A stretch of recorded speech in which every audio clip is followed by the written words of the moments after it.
Welcome back to Season 4 of the How We Can Heal podcast. My name is Lisa Danylchuk, and I'm a psychotherapist specializing in trauma treatment. I created this podcast because I'm surrounded by people who have dedicated their lives to navigating healing.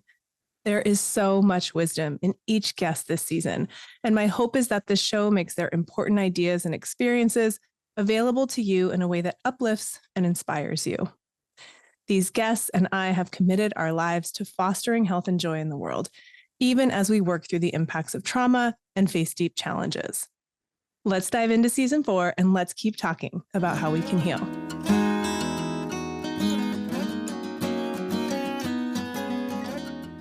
I want to give a big shout out and extend a huge thank you to the International Society for the Study of Trauma and Dissociation, the ISSTD, for sponsoring this episode. If you've been listening to this podcast for any amount of time, you've heard me talk about the ISSTD and the incredible researchers, clinicians, and advocates I've met during my time as a member and a volunteer there. This group is made up of some of the kindest, most inspiring, intelligent people, and I'm happy to be able to share just a few of them here on the show.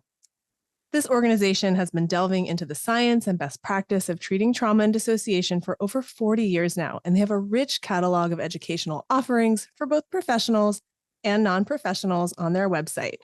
That's cfas.isst-d.org. If you're a mental health professional, I highly recommend you consider becoming a member of ISSTD. I'd love to see you during their live educational offerings and at the annual conference in Boston in March of 2025. Go to isst-d.org to learn more.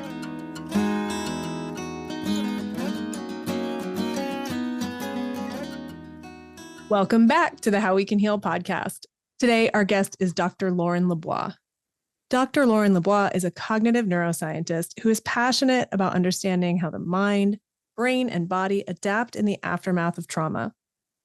Her National Institute of Mental Health funded research program focuses on the neurobiology of dissociation in trauma spectrum disorders. She prioritizes translating scientific breakthroughs in accessible, compelling, and clinically relevant ways. Dr. Lebois serves as the chair of the scientific committee of the International Society for the Study of Trauma and Dissociation, or ISSTD. She's also the operations co-director of the Initiative for Integrated Trauma Research, Care, and Training at McLean Hospital in Belmont, Massachusetts. Recently, she was awarded the Alfred Pope Award for Young Investigators from McLean and the Pierre Genet Writing Award and the Morton Prince Award from the ISSTD. Dr. Lebois is deeply committed to using her advances in neurobiology, behavior, and treatments to reduce stigma and improve care for individuals living with PTSD and dissociative identity disorder. Lauren and I connected some years ago through the ISSTD. I have always appreciated her thoughtful and thorough presentations, and I'm thrilled to share her with you today. Let's welcome Lauren to the show.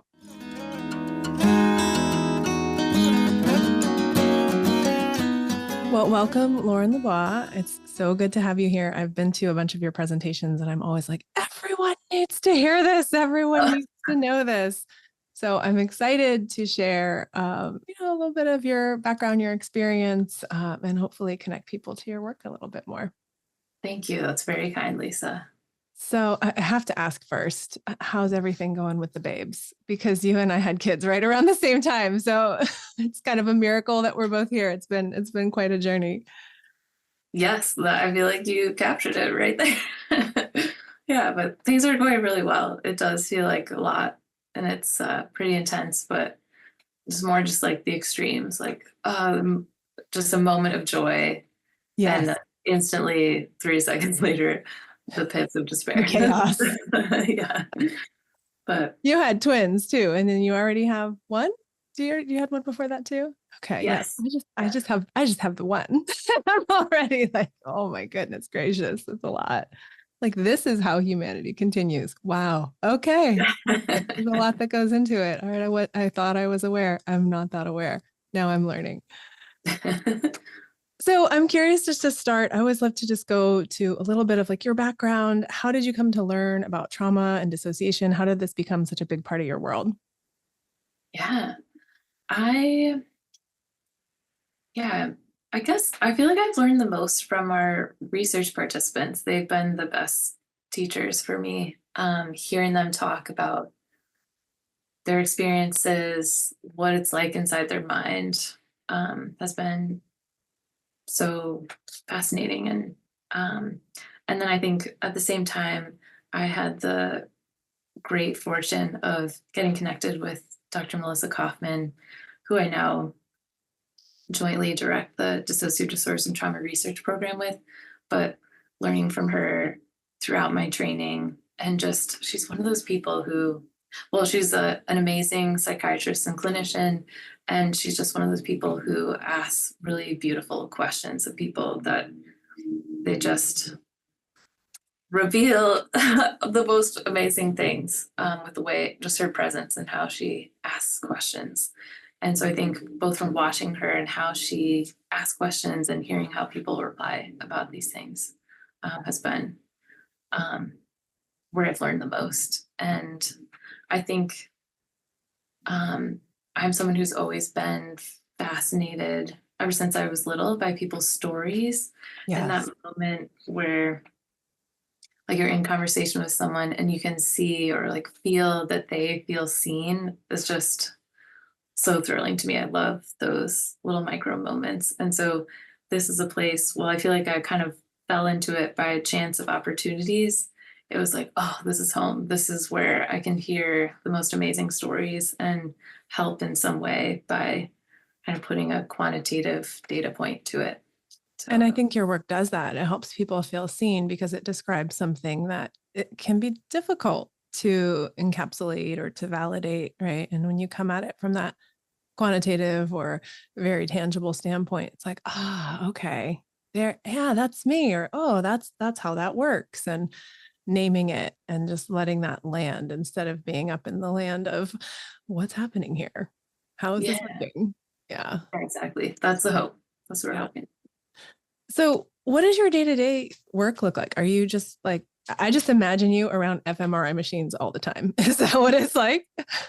Yeah, I feel like at this point, my position is much more administrative. So it's a lot of writing, analyzing data, writing grants, writing papers, managing the lab, mentoring trainees. I get less face to face time with research participants and like sitting at the imaging center, but Yeah. I get over there once in a while. Yeah. I don't know if I told you this, but I actually, when I first got to Harvard, I volunteered for a study at McLean. It was about yoga and GABA levels. Amazing. So I think maybe that's why I just really put you like right in those. I was in an fMRI machine. I went in before. I did an hour of yoga while they watched me, and then I went back in after. And I just really put you in right there. And maybe that's near where you've worked, and maybe it's not. But yeah, Yeah. Well, yeah, there's one imaging center, so yeah, it's right there. that's probably where you and Melissa hang out quite a bit, even though you're doing a lot of other stuff now too. So I want to try to translate, and I know we're not going to like go through a PowerPoint here, but I've seen you present also. I think it was the Grand Rounds at Harvard. You had a presentation at some point that you sort of opened up access to. I want to like help people listen in on that. So rather than going into like explaining all of like what trauma is and what dissociation is. We've talked a lot about that in other podcasts. So I'm just wondering if you can start to speak to some of the things you've seen as you've taken in this fMRI data, as you've worked with people around like changes in the brain with post-traumatic stress, with PTSD. And I think we can kind of tease that out. So is there anywhere you'd want to start in like the overview of what you've learned about post-traumatic stress from looking more closely at the brain? That's a great question. I think it does, the context of it depends so much, or matters so much rather. So what we ask someone to do in the scanner will really dictate what looks different in their brain if they have PTSD versus not, or have a more complex post-traumatic adaptation like DID. So I think a good place that to start would be what it looks like, what's different when someone is feeling really activated and symptomatic or triggered. Yes. Um, and maybe just briefly, we could touch on different types of post-traumatic adaptation. So we've got PTSD, Yes. dissociative subtype of PTSD, and dissociative identity disorder. And I'm just going to repeat those: PTSD, post-traumatic stress disorder, dissociative subtype of PTSD, and DID, or dissociative identity disorder. Yeah. And there's a woman, Sachi Nakajima, who has this, I love her metaphor of a roller coaster for how to describe the differences between those three different conditions. Talks about, like, imagine you're on a roller coaster. So I guess first I should say Sachi is a nonprofit founder, and she is a lecturer and an author, and she's also open about being a survivor of domestic violence herself. Okay. But she talks about, for PTSD, imagine you're on a roller coaster and you're feeling that really intense adrenaline rush, and it's a frightening experience for you to be on this roller coaster. Versus the dissociative subtype of PTSD, where imagine if somehow in your mind you can make it feel like you were standing on the ground watching yourself be on the roller coaster. Provides that level of detachment. So these are folks who report feelings of depersonalization and derealization, where they feel a sense of detachment from their body or their sense of self or their surroundings, where it feels like they're watching themselves from above, or they're in a movie or in a dream, something like that. Yeah.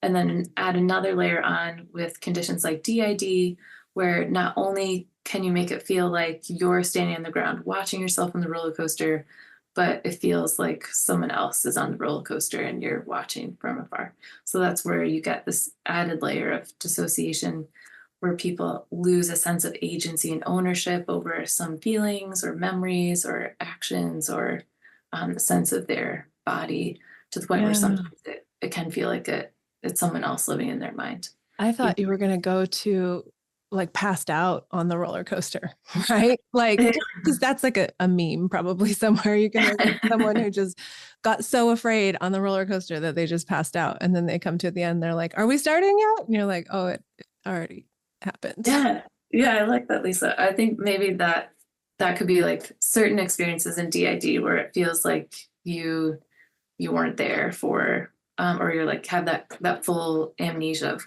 a fully dissociated experience, I guess. It happened. Maybe someone else was there and has a full narrative of it, but you're just like, what? Where was I? Yeah.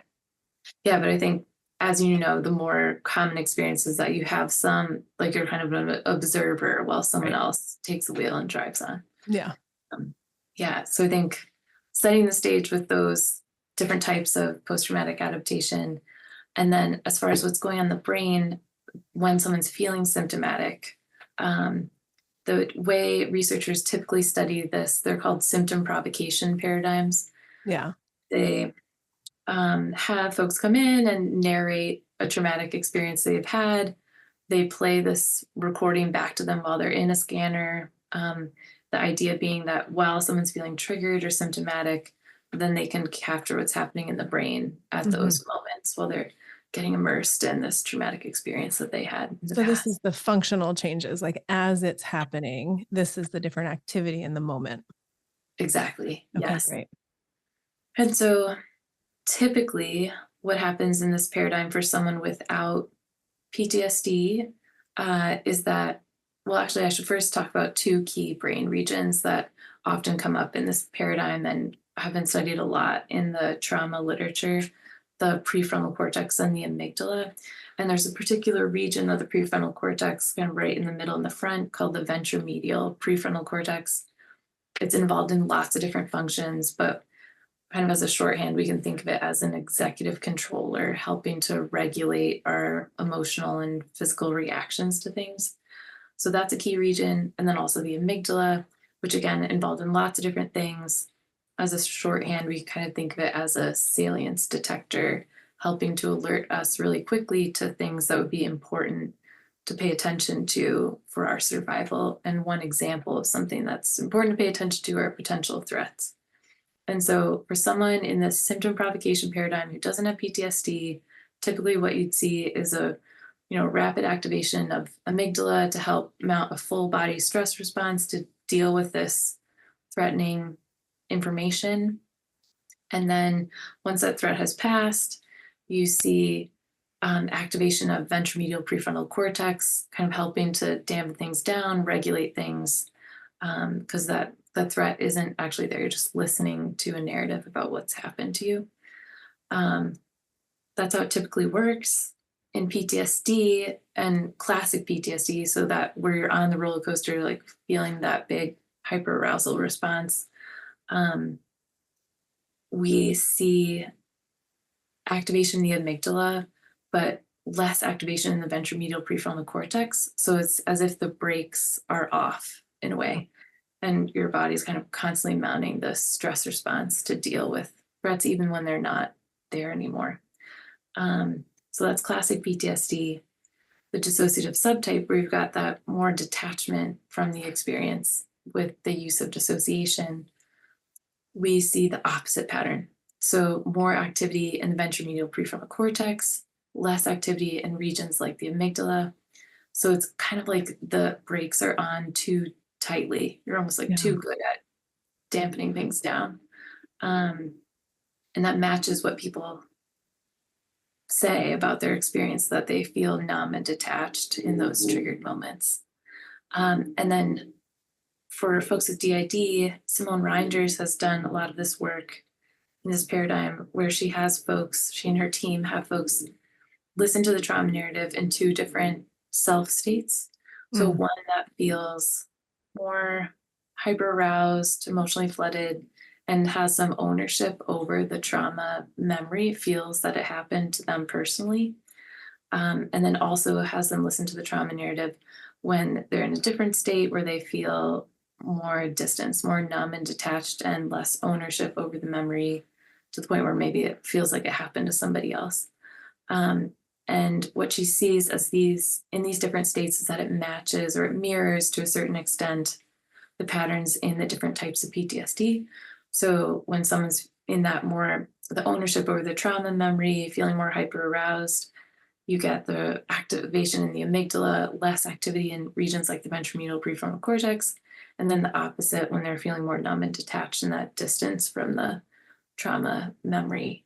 So it's as if they're kind of switching between these two different PTSD patterns when depending on what self state they're in the paradigm. Mm-hmm. Yeah, it's so interesting. And I think it's so helpful to parse all those out because we can get really kind of binary in it and be like, oh, just more ventromedial prefrontal cortex is the answer, right? We just got to get that on board and get that on board and get that on board. And that's the narrative I see a lot in like trauma informed trainings that are very light, right? Like an intro, right? It's very focused on hyperarousal. And it's not so aware or inclusive of dissociation and understanding like sometimes it's the opposite and sometimes it's one person and it's both, right? And it's alternating and dancing around, and working with that becomes really important. I would generally say the more severe the trauma is, the more important it is that you're working with those dissociative parts. So we want to be in service of folks who have experienced these really severe and ongoing and complex and developmental trauma and have developed ways to adapt and deal with it, like standing on the ground watching the roller coaster or being a different person on the roller coaster, and like really serving those people as well as folks who are in the abject terror. It makes me think a little bit of like, I worked in classrooms a lot early in my career, and like the quiet kid in the classroom, right? Like the one who's throwing, ink pens at the teacher. Okay, they get attention, but like the one who's never saying anything, but kind of feel like something's going on. A lot of times, like, oh, they're fine. There's just nothing to see here. It's like, well, doesn't mean there's nothing happening. Exactly. Yeah. It's all gone internal. So those are the functional changes you see in the fMRI. What do you see in terms of structural change when someone's been living with PTSD a long time, or when someone's been living with DID for a long time? Yeah, that's another great question. I find it harder to parse the structural findings. I think we're not quite at a point in the field where we know if the differences kind of pre-existed the condition or if they're a result of having these symptoms, and like you said, becoming this habitual response over time. Though I suppose to a certain extent we are less certain about that in the functional data as well. But one finding that comes up time and time again, and they've now done really huge consortia-based studies with hundreds of people with PTSD. A common finding that has been replicated is that the hippocampus is smaller or differently shaped for people with PTSD. And that's a region of the brain involved in memory function. And it's also really sensitive to stress-related hormones and chemicals in our body. And so that kind of has a lot of face validity. If you're constantly activating your stress system, that has structural changes in the impact of structural changes in your brain, especially in areas that are really sensitive to it, like the hippocampus. Um, yeah, and again, Simone Reinders has done some structural work in DID, and it's the differences across the brain are really distributed. So I don't know that we have like this clear, like, this is what it means, here are the patterns. One finding that I feel really intrigued by are that the basal ganglia in folks with